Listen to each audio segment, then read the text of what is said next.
నమస్తే, welcome to social post. నేను మీ మాధురి. ఈరోజు మనతో పాటు ఉన్నారు లలితేంద్రనాథ్ గారు. సార్, జ్ఞాన మార్గం భక్తి మార్గం అంటారు. అసలు జ్ఞాన మార్గం అంటే ఏంటి, భక్తి మార్గం అంటే ఏంటి? ఈ రెండు వేరువేరా? వీటిని ఎలా డిఫైన్ చేస్తారు మీరు? అంటే భక్తి మార్గము జ్ఞాన మార్గం అనేది రెండు వేరు అని చెప్పకూడదు, ఇంటర్లింక్ అని చెప్పొచ్చు.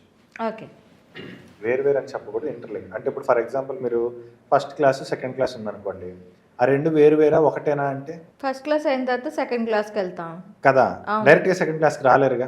అవును, ఖచ్చితంగా ముందు ఫస్ట్ క్లాస్ చదవాలి కదా, తర్వాతే సెకండ్ క్లాస్కి వస్తారు. జ్ఞానం వచ్చేవాడికి భక్తుడు రాదా? భక్తి ఉన్నవాడికి జ్ఞానం ఉండదా?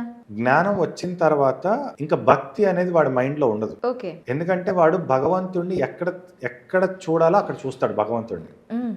కానీ భక్తి మార్గంలో ఉన్నప్పుడు ఏంటంటే భగవంతుడిని, ఓకే గుళ్ళో దేవుడు ఉన్నాడు, ఇంట్లో మందిరంలో దేవుడు ఉన్నాడు, సో అక్కడ మాత్రమే చూస్తాడు. ఓకే. కానీ జ్ఞాన మార్గంలోకి వచ్చేసరికి భగవంతుడు సర్వాంతర్యామి, అంతటా ఉన్నాడు, అంతటా ఉన్న భగవంతుడు నాలోనూ ఉన్నాడు. అసలు అంతా బ్రహ్మమే అయినప్పుడు ఇది మళ్ళీ నేనెందుకు అవుతుంది? ఇది కూడా బ్రహ్మమే కదా, ఉన్నదే భగవంతుడు కదా, భగవంతుడు తప్ప వేరే ఏది లేదు కదా, అది జ్ఞానం. భక్తి మార్గంలో ఇంత సిలబస్ ఉండదు. భక్తి మార్గం ఏంటంటే భగవంతుడు ఉన్నాడు, భగవంతుడు మనల్ని చూస్తున్నాడు, భగవంతుడు మనల్ని, అంటే మనకి ఏదైనా కష్టం వస్తే భగవంతుడు మనకి తీరుస్తాడు, సో భగవంతుడిని మనం నమ్ముకోవాలి, భగవంతుడిని మనం పూజించాలి. ఇదంతా కూడా భక్తి మార్గం.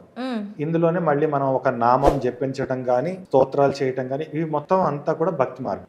జ్ఞాన మార్గంలోకి వెళ్ళిన తర్వాత ఏంటంటే, ఇప్పుడు భక్తి మార్గంలో మీకు దేవాలయం ఎక్కడ ఉంటుందంటే బయట ఉంటుంది.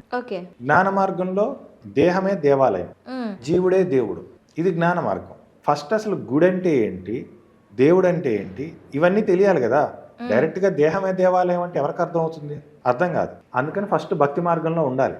భక్తి మార్గంలో కొన్నాళ్ళు అది చేసిన తర్వాత దాని తర్వాత నెక్స్ట్ మెట్ ఎక్కాలి. అయితే భక్తి మార్గంలో ఉన్న వాళ్ళు జ్ఞాన మార్గంలో మెట్టెక్కే క్రమంలో ఎక్కనివ్వకుండా అడ్డం పెట్టేస్తారు. ఇంకేం అడ్డం పెడతారంటే అది అడ్డం పెడతారు, అంతే. జ్ఞాన మార్గంలోకి రానివ్వరు, భక్తి మార్గంలోనే ఉంచుతారు. భక్తి మార్గంలో వాళ్ళ అవసరాలు తీరటానికి జనాల్ని అలా తిప్పుతూనే ఉంటారు. అందువల్ల ఏంటంటే జనాలు భక్తి మార్గంలో వరకే ఉండి ఆగిపోతారు. జ్ఞాన మార్గంలోకి వెళ్లే సంఖ్య చాలా తక్కువగా ఉంటుంది. ఉదాహరణకు మీరు తిరువన్నామలై తీసుకున్నారు అనుకోండి, తిరువన్నామలై గిరి ప్రదక్షిణకి ఎంతమంది వెళ్తారు? వేలల్లో వెళ్తారు. పర్టికులర్ గా పౌర్ణమి రోజులు గిరి ప్రదక్షిణ ఎంతమంది వెళ్తారు? లక్షల్లో వెళ్తారు. ఓకేనా? ఇంత వేల మంది వెళ్తున్నారు, ఇంత లక్షల మంది వెళ్తున్నారు కదా, వీళ్ళంతా భక్తి మార్గంలో ఉన్నారు. తిరువన్నామలై వెళ్ళి రమణాశ్రమంకి వెళ్ళి రమణాశ్రమంలో మెడిటేషన్ చేసే వాళ్ళు ఎంతమంది ఉంటారు? లక్షల్లో కాదు, వందల్లో కూడా కాదు, ఇంకా తక్కువే ఉంటారు. ఆశ్రమం లోపలికి వెళ్ళి కూర్చొని 1 గంట 2 గంటలో సాధన చేసేవాళ్ళు చాలా తక్కువ మంది ఉంటారు. సో జ్ఞాన మార్గానికి భక్తి మార్గానికి అంత తేడా ఉంటుంది. ఈ భక్తి మార్గంలో ఉన్న వాళ్ళని జ్ఞాన మార్గం వైపు వెళ్లకుండా భక్తి మార్గమే అల్టిమేటు, భక్తి మార్గమే అల్టిమేట్, ఇంకెంతకు మించింది లేదు అని చెప్పేసి మనుషుల్ని ఒక కైండ్ ఆఫ్ హిప్నాటిజం కి గురి చేసి ఆ చక్రంలోనే తిప్పుతూ ఉంటారు. సో జనాలు కూడా ఏంటంటే ఈ భక్తి మార్గంలో మనం ఫస్ట్ నుంచి జీర్ణించుకుంది ఏంటి?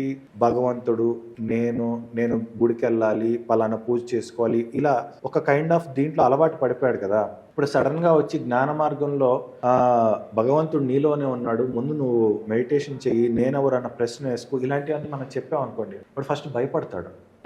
ఏంట్రా బాబు, నాకు ఫస్ట్ చెప్పిన వాళ్ళు పిచ్చోళ్ళ కింద కూడా చూస్తారు. ఇదేంటి దేవుడు మనలో ఉండటం ఏంటి, అసలు మనం దేవుళ్ళు ఏంటి, ఇదేంటి అనేది ఒక కన్ఫ్యూజన్ క్రియేట్ అయిపోతాడు మనిషి. భక్తి మార్గంలో వన్ ఆఫ్ ది సిలబస్ గా ఉంది అది. నెక్స్ట్ నువ్వు జ్ఞాన మార్గానికి వెళ్ళాలి, భక్తి మార్గమే ఫైనల్ స్టెప్ కాదు, నువ్వు నెక్స్ట్ జ్ఞాన మార్గానికి వెళ్ళాలి అనేది. కానీ ఆ ఫైనల్ స్టెప్ అనేది ఎక్కనివ్వరు. ఓకే సార్, ఇప్పుడు మీరు చెప్పినట్టు ఇప్పుడు జప తపాలు చేస్తూ ఉంటారు కదా, దీని వల్ల ఏమైనా ముక్తి వస్తుందా? కోట్ల మందిలో ఒకళ్ళకి వస్తే రావచ్చు. ఉదాహరణకి మీరాబాయి, ఇంకెంతే 1-2 ఏదన్నా రామదాసు, మొల్ల, అంటే వీళ్ళు కూడా అంతర్ముఖ సాధన చేసిన వాళ్ళే. అంతర్ముఖ సాధన చేయలేదని మనం చెప్పకూడదు. కాకపోతే ఏంటంటే ఒక దేవుడి నామాన్ని వాళ్ళు ఎలా పట్టుకుంటారంటే, రాముడు నచ్చారనుకోండి వాళ్ళకి, ఎదుటి వాడిని కూడా రామ అనే పిలుస్తారు, ఆ దృష్టితోనే చూస్తారు. వాడు కష్టం కలిగించిన రాముడు నాకు ఈ కష్టం కలిగించాడు అంటారు. వాడు మంచి చేసినా రాముడు నాకు మంచి చేశారంటారు.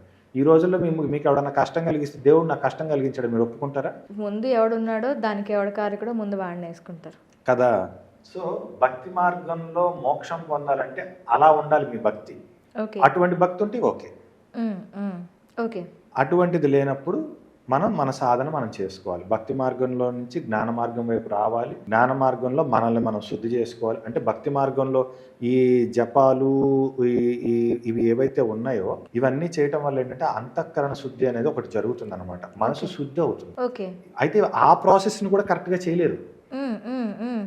ఏంటంటే మనకి ప్రతిదీ రెమెడీస్ ఎక్కువైపోయాయి. ఏంటంటే నువ్వు చేసే ఏదో పనులన్నీ చెయ్యి, కష్టం వచ్చిందా నేను రెమెడీ చెప్తా, ఆ రెమెడీ చెప్తే అయిపోతుంది. ఈ రెమెడీస్ నిజంగా ఆ చేసిన ఏదో పనులకి అన్నిటికి ఒక పుల్ స్టాప్ పెడతాయా? ఎలా పెడతాయండి? మనకైనా బుద్ధి ఉండద్దా? ఓకే. ఇప్పుడు పుష్కరాల్లోకి వెళ్ళి పుష్కర స్నానం చేస్తే, ఒక నదిలో స్నానం చేస్తే ఎన్ని జన్మల పాపాలైనా పోతాయి. అంటే ఇంకా మనిషి దీని నుంచి ఏం నేర్చుకోవాలి? నేను పాపాలు చేయాలి, మునగాలి. అదే కదా. ఇప్పుడు నువ్వు ఇంట్లో భగవంతుడి సృష్టిలో ప్రతి నీటి బొట్టు అమృతమే. ఇంట్లో స్నానం చేసినా అదే, సముద్రంలో స్నానం చేసినా అదే, నదిలో స్నానం చేసినా అదే. ఎందుకంటే ఆ నీటి బొట్టు లేకపోతే మనిషి చచ్చిపోతాడు, ఏ జీవి బతకదు. నీరు అంత పవిత్రం. అంత పవిత్రమైన నీరు, నదిలో నీరే పవిత్రము, ఇంట్లో నీరు పవిత్రం కాదా? ఖచ్చితంగా అవును. మరి నువ్వు రోజు చేస్తుంది అదే కదా, రోజు నది స్నానమే చేస్తున్నావు కదా, మరి రోజు నువ్వు పుణ్యాత్ముడు అయిపోవాలి కదా. అంతఃకరణ శుద్ధి ఇక్కడ శుద్ధి లేకుండా నువ్వు ఏదన్నా చేసేసి ప్రతిదానికి రెమెడీస్ చెప్తుంటే జనాలు కూడా అలా అలవాటు అయిపోతున్నారు. అదే మరి ఆ భక్తి మార్గాన్ని కూడా కరెక్ట్ గా చేయరు. భక్తి మార్గాన్ని కూడా కరెక్ట్ గా ఇంప్లిమెంట్ చేయకుండా, అంటే సోకాళ్ళు పెద్ద మనుషులు, సో అంటే వెనక ఇప్పటికిప్పుడు కాదు, ఇప్పుడు ఏదో 4-5 పేర్లు చెప్పి అలా కాదు, వెనకటి నుంచి సోకాళ్ళు వీళ్ళంతా ఏంటంటే జనాలు గనక భక్తి మార్గంలో కరెక్ట్ గా ఇంప్లిమెంట్ చేసి జ్ఞాన మార్గంలోకి వెళ్తే చాలా మందికి ఫుడ్ అయిపోతుంది. ఎవడెళ్ళి వాడి కాళ్ళ మీద పడాల్సిన అవసరం కూడా లేదు. ఒక మనిషి వెళ్ళి ఇంకొక మనిషి కాళ్ళ మీద పడాల్సిన అవసరం లేదు, రాదు కూడా. ఏది? జ్ఞాన మార్గంలోకి అడుగు పెడితే, భక్తి మార్గాన్ని ఇంప్లిమెంట్ చేసి జ్ఞాన మార్గంలోకి అడుగు పెడితే. మరి అలా రాకపోతే మరి నేనేమైపోవాలి? నువ్వు వచ్చి నా కాళ్ళు పట్టుకుంటేనే కదా నాకు ఫుడ్ గడిచేది. కాబట్టి నువ్వు అక్కడే ఉండాలి, నేను ఇక్కడే ఉండాలి. అదే. నమస్తే.